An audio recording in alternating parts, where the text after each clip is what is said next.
When I walked into the living room, my usual bold grin started to crumble a bit. I was holding a bundle of white lilies, their sweet fragrance drifting around me, a smell that used to scream love but now just stank of betrayal.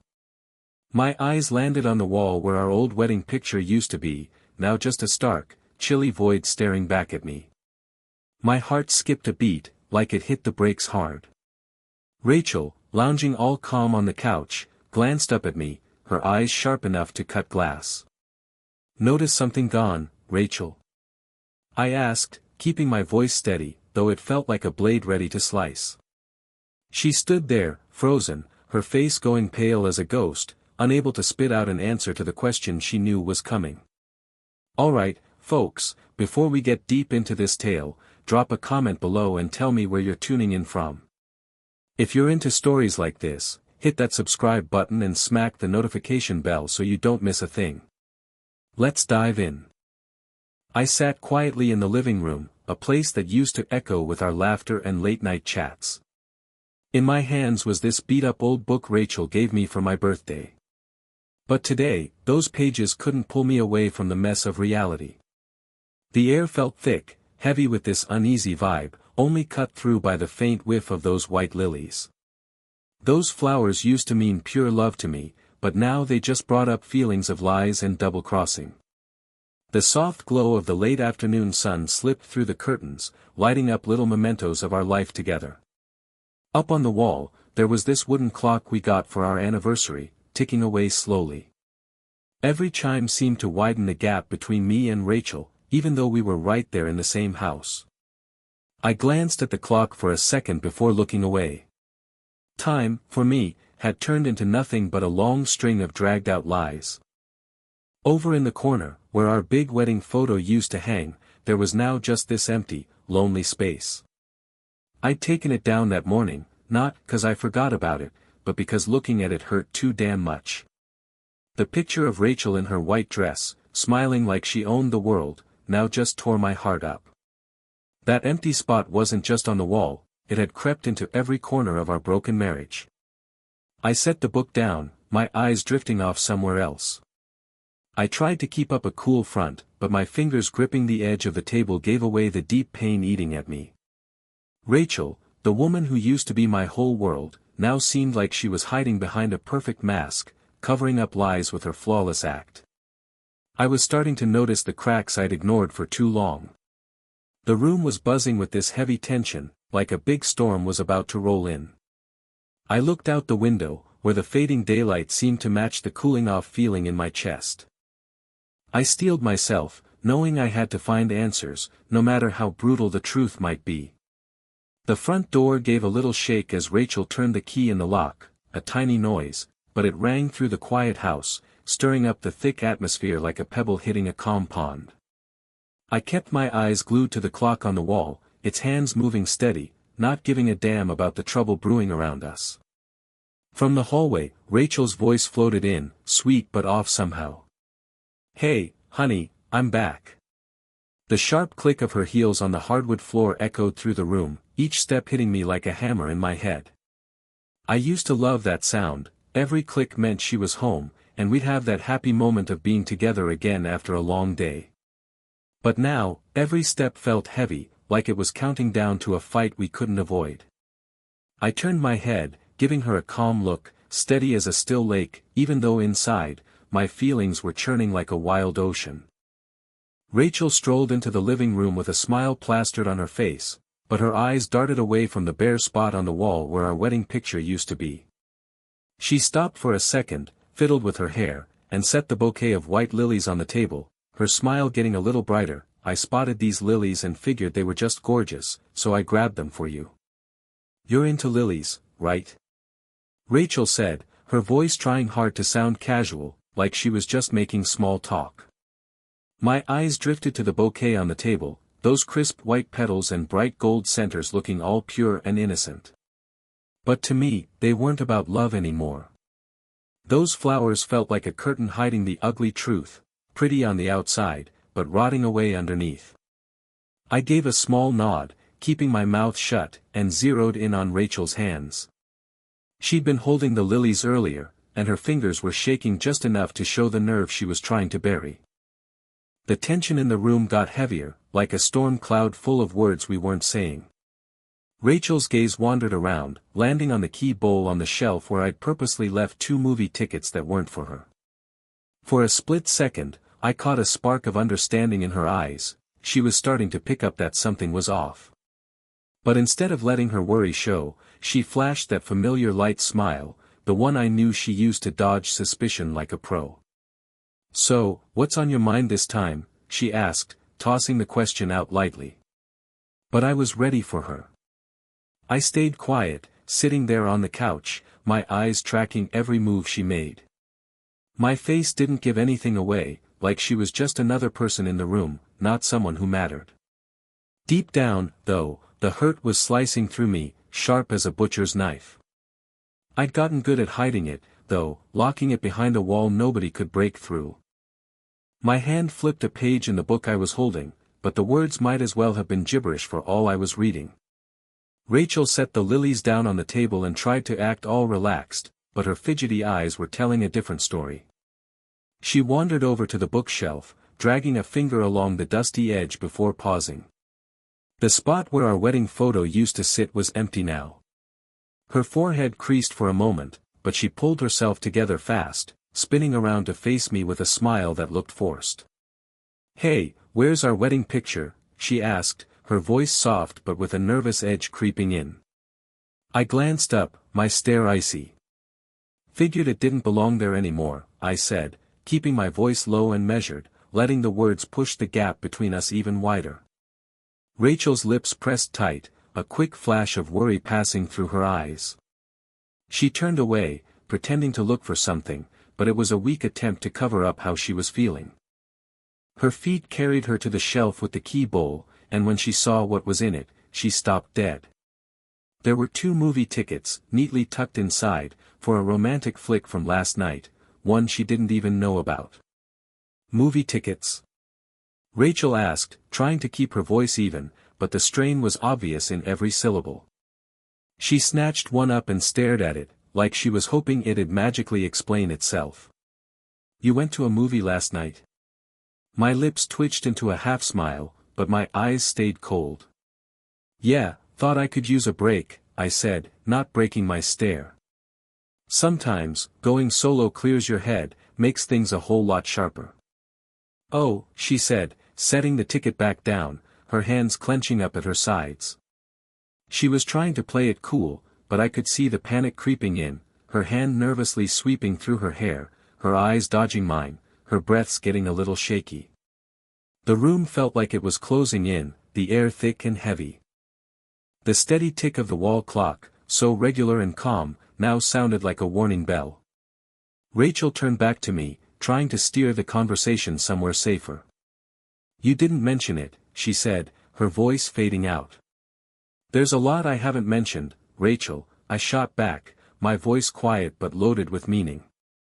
"Just like there's plenty you've been keeping from me." My words made Rachel wince a little, like she'd been stung. That constant smile she always wore slipped right off her face, replaced by a nervous look she couldn't cover up no matter how hard she tried. She parted her lips to say something, but nothing came out, like her voice just gave up. I didn't need her to explain anything, I already knew enough. I got up slowly, walking over to the table where those lilies sat, all perfect and quiet. My fingers grazed the soft petals, and I stared at them for a moment, memories flooding back, before locking eyes with Rachel again. "So, what's your take on lilies?" I asked, my voice so calm it almost sounded icy, like I was holding back a storm. Rachel stood there, stiff as a board. "They're pretty, pure, you know," she mumbled, but her voice was shaky, missing the confidence she usually faked so well. "Yep, that's right," I said, my gaze cutting right through the perfect act she was struggling to keep up. "But sometimes, things that look all nice and shiny on the outside are hiding something rotten underneath." The air in the room got so thick it was hard to breathe, every second dragging on like it was stuck in slow motion. Rachel didn't say a word, and honestly, I didn't need her to. All the pieces of this messed up puzzle were clicking into place in my head. The big blow-up was coming, and there was no stopping it. Rachel tried to play it cool, but her nerves were plain as day. Her eyes flicked over to that bare spot on the wall where our wedding picture used to hang, like she was hoping for some kind of excuse to pop into her head. She hesitated, her gaze jumping around, before she finally found her voice. "Daniel," she said, her voice quivering just a bit, though she tried to wrap it in this fake, gentle tone, "where's our wedding photo? Why'd you take it down?" I looked up from the book I'd been pretending to read, my eyes steady as a calm lake before a storm. I didn't answer right away, letting the heavy silence sit between us like a weight. After what felt like forever, I shut the book and dropped it on the table with a soft thud. "It just doesn't fit there anymore," I said, my voice cool and deliberate, pushing the distance between us even further apart. Rachel's forehead creased, her fingers twisting a strand of her hair, a nervous habit I'd seen a million times when she was on edge. "Doesn't fit? What's that supposed to mean?" "That's our wedding picture, Daniel. You always said it meant the world to you." "Yeah," I shot back, my eyes boring into hers, "it did mean something once. But now? It's just a painful reminder of everything we've lost." My words hit her hard, and she took a small step back, like each one was a jab chipping away at her confidence. "Daniel, what are you getting at?" she asked, her voice dropping, the worry starting to bleed through despite her efforts to hide it. I crossed my arms and leaned back in my chair, staying calm, maybe too calm, like I'd been gearing up for this showdown for months. "Rachel, can't you see it? That empty patch on the wall, it's exactly like the gaping hole in what's left of us."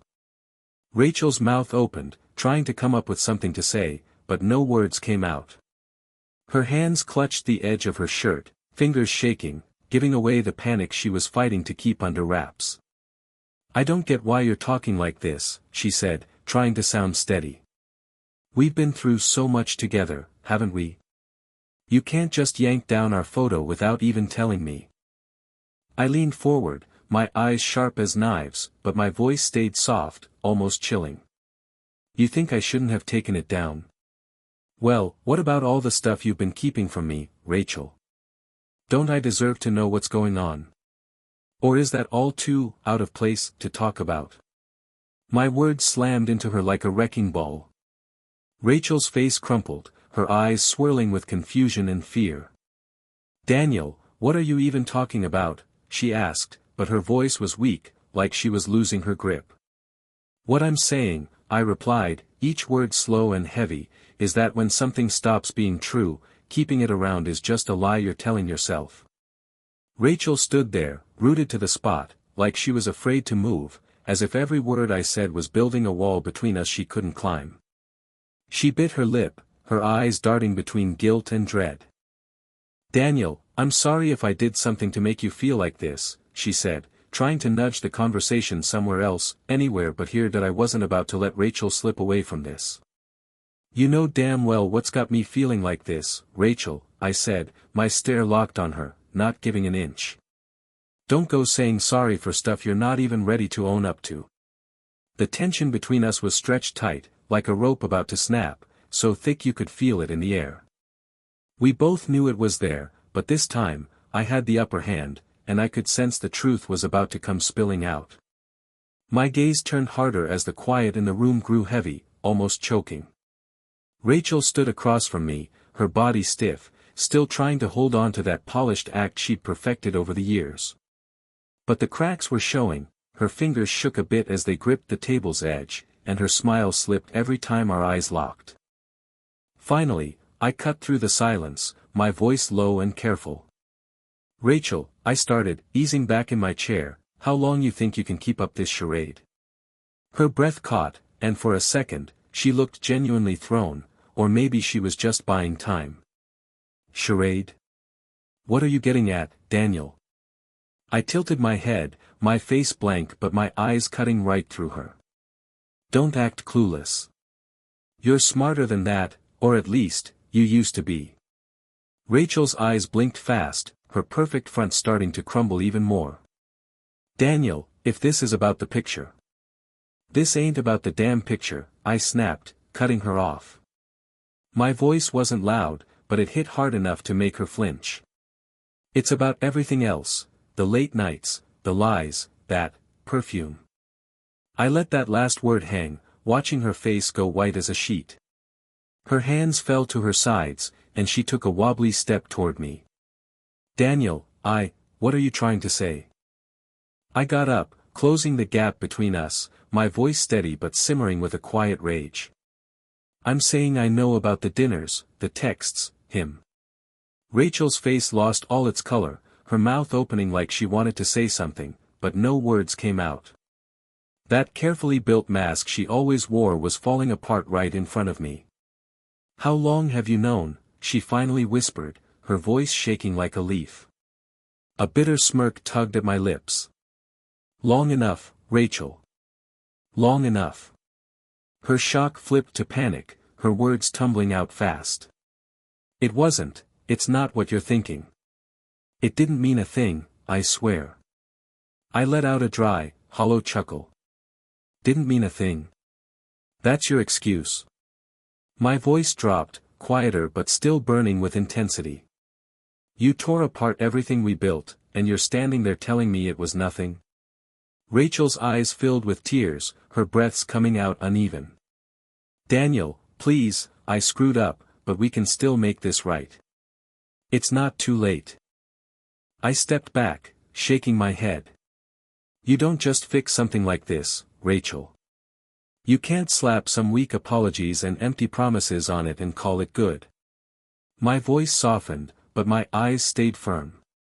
You made your choices, and now you've gotta live with them. As my words sank in, Rachel stared at me, her polished act completely shattered.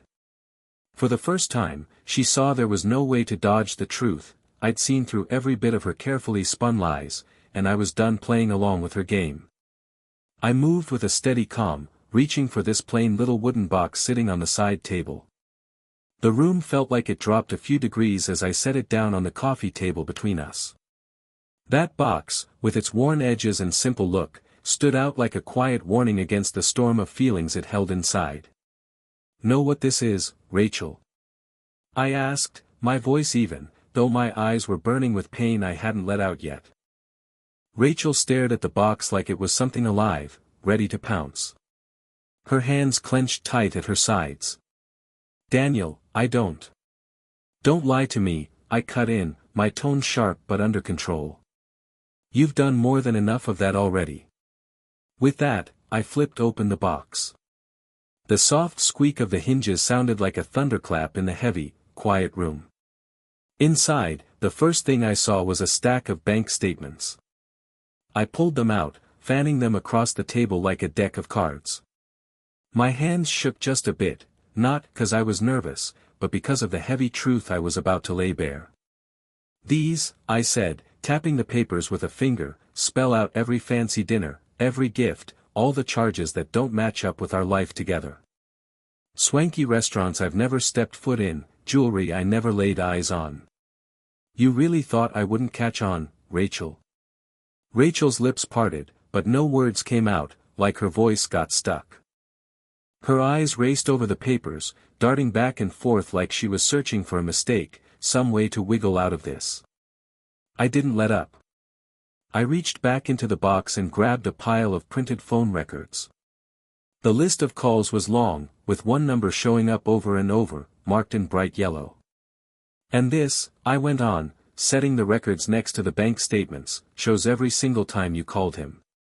Morning, afternoon, middle of the night, even when I was right there in the next room, Rachel. My voice broke a little, but I pulled it together quick, not about to let her see how deep this cut. Tears started pooling in Rachel's eyes as she stumbled over her words. Daniel, it's not what it looks like, I swear. Not what it looks like. I cut her off, my voice rising just a touch for the first time. Don't stand there and insult me by acting like this is something small. Finally, I reached for the last thing in the box, a handful of photographs. I laid them on top of the other evidence with a kind of quiet finality, like dropping a gavel. The pictures were brutal, sneaky glances, a hand resting too long, smiles that screamed betrayal. Rachel let out a sharp gasp, her hand flying to her mouth. Daniel, please. I wasn't finished. Slowly, almost like it was a ritual, I pulled out the final piece, a folded sheet of paper, edges yellowed from being handled so many times. This, I said, my voice softer now, is the toughest thing I've ever had to put into words. I unfolded the letter, its creases worn from being opened and read over and over. I handed it to her without saying anything else. Rachel hesitated, then took it, her hands trembling as she started reading. I watched her face change, shock, guilt, and then this crushing despair washing over her. The letter was short, but every word carried the weight of my broken heart. Rachel, I gave you everything I had, my love, my trust, my whole life built around you. But trust is delicate, and you smashed it bit by bit. The late nights, the excuses, the lies, they didn't just hurt me, they tore apart what we had. This box isn't about getting even, it's about seeing things clearly. I had to face the truth, even though it hurt more than I ever thought it could. You might call it a mistake, but to me, it's a choice, one you made again and again. Now, it's my turn to choose. When she finished, Rachel's hands went limp, and the letter slipped from her fingers, drifting down to the table. Tears streamed down her cheeks, but I didn't feel any satisfaction, just this hollow ache inside. The silence dragged on, interrupted only by the steady tick of the clock on the wall. Finally, I spoke, my voice barely louder than a whisper. This is the truth, Rachel. You can try to deny it all you want, but it's right there in front of you. Rachel looked up at me, her perfect act completely gone.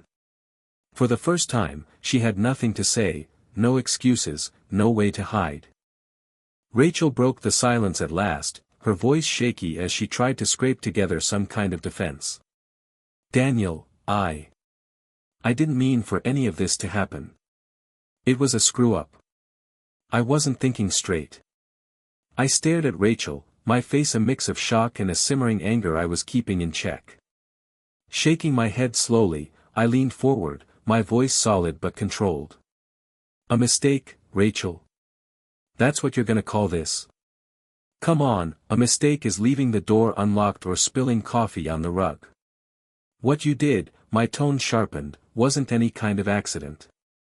She flinched at my words, but I wasn't about to ease up.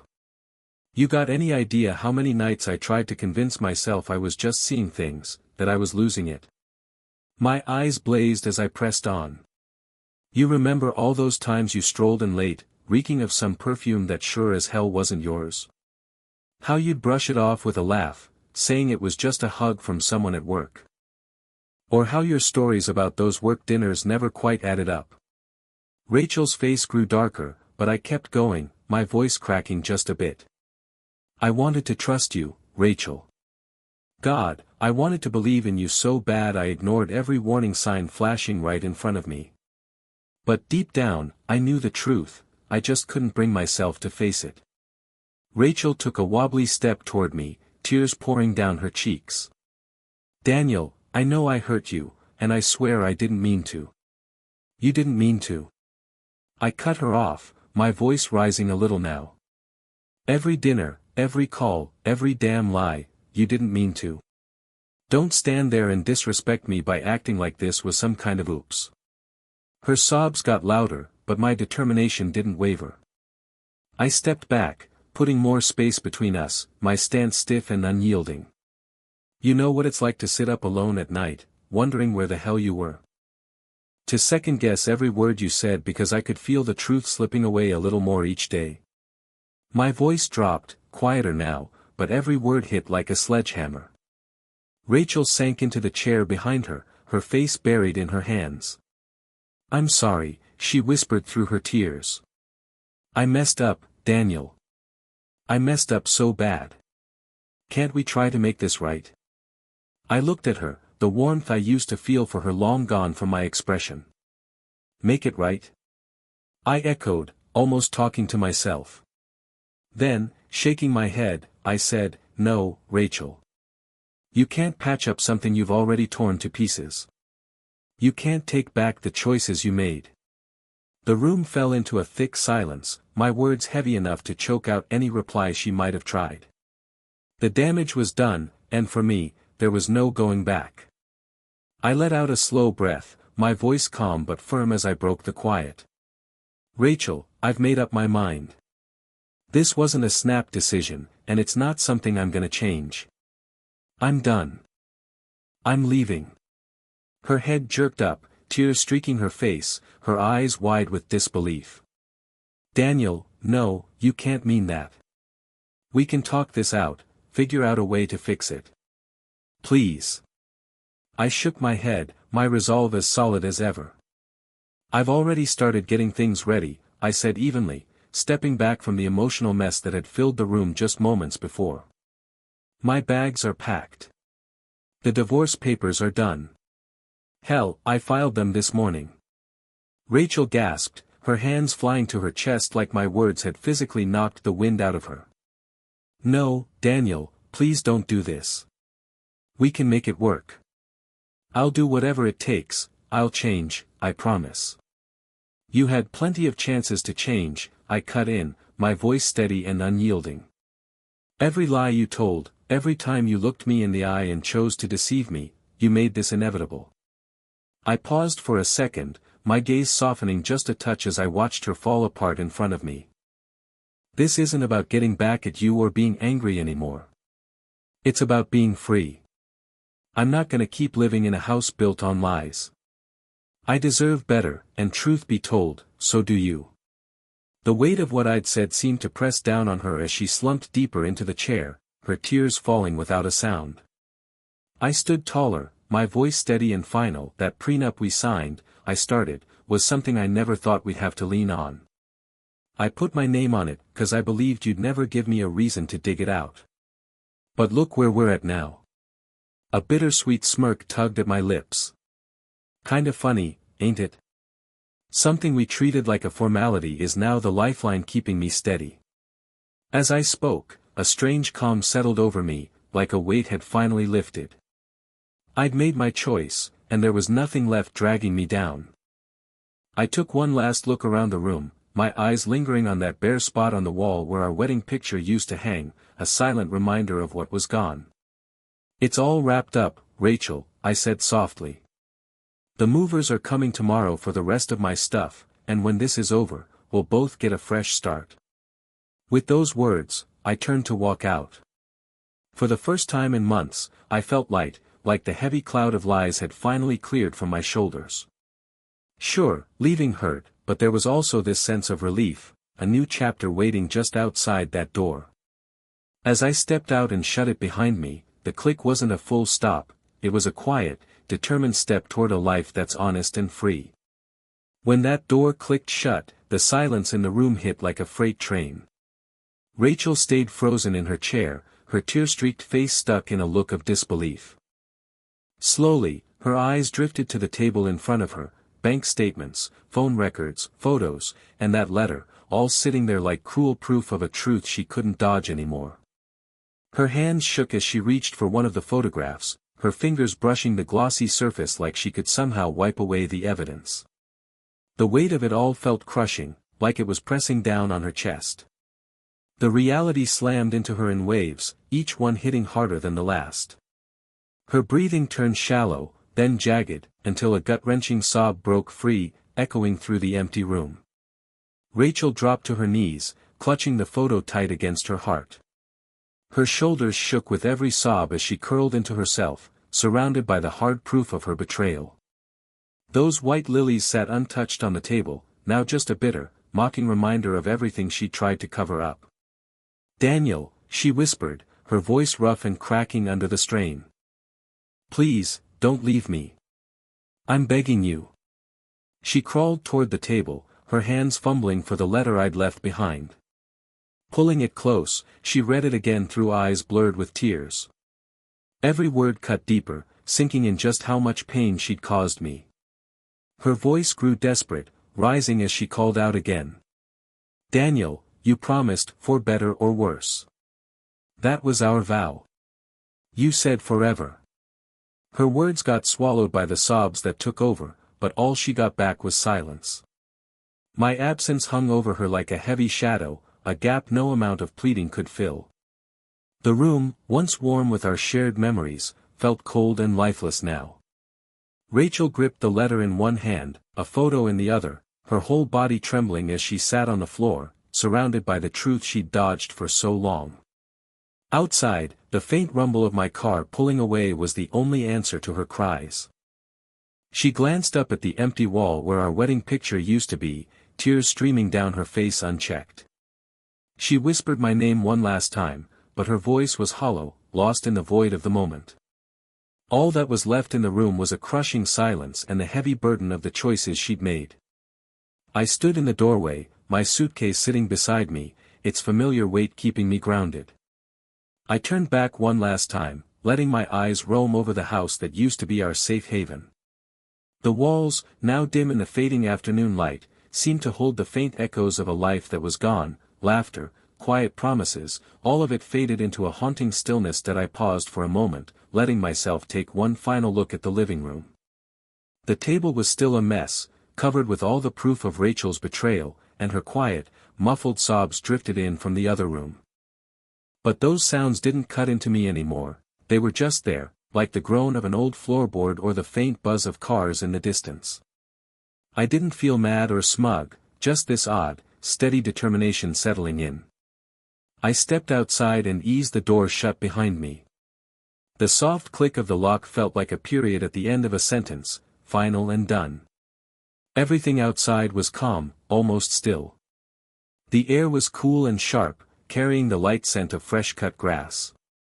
A gentle breeze brushed across my face, and I took a deep breath, letting it fill me up.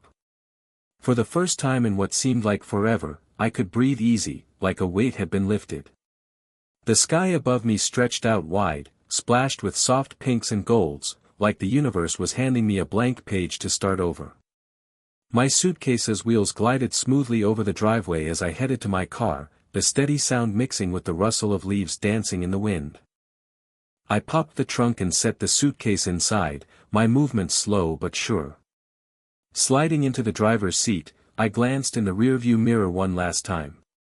The house stood quiet, its windows catching the glow of the sunset, but to me, it was just a hollow reminder of everything I'd lost.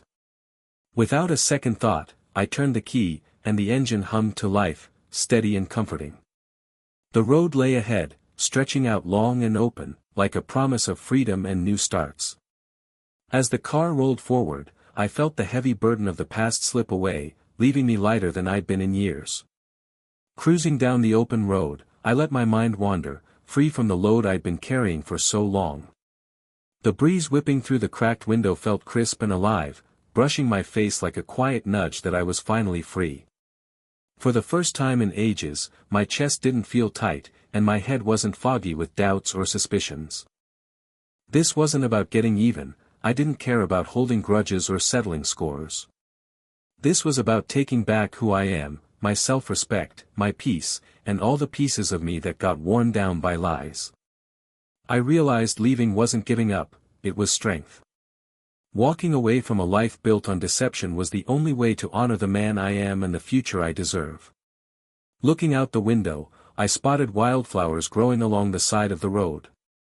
They weren't perfect, stems bent by the wind, petals roughed up by the weather, but they stood tall, thriving in a place nobody bothered to tend. I saw a bit of myself in them, not polished, but free. Those wildflowers seemed to murmur a simple truth: you don't need to be perfect to keep going, just determined. A small smile crept across my face, my fingers tapping lightly on the steering wheel as a wave of clarity hit me. The road stretched out forever in front of me, like a blank canvas where I could sketch out a new life, one free from lies and betrayal. Just weeks ago, I couldn't have imagined this kind of life, but now it was right there, within my reach. The sun sank lower, spreading a warm golden light over the fields and splashing the sky with cozy shades of orange and pink. I flicked my eyes to the rearview mirror for one last check. The house was just a faint outline now, barely there against the dimming glow. It wasn't part of me anymore, not a place I called home.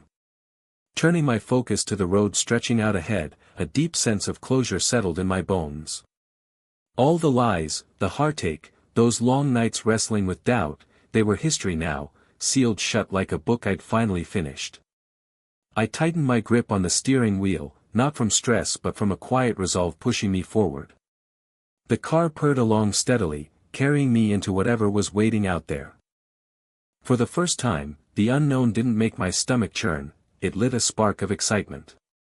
The future was a blank page, and I was holding the pen, ready to write what came next. The wildflowers along the roadside started to fade, but their image stuck with me, etched in my mind. They were a reminder that life can take root and thrive even in the roughest, most overlooked spots.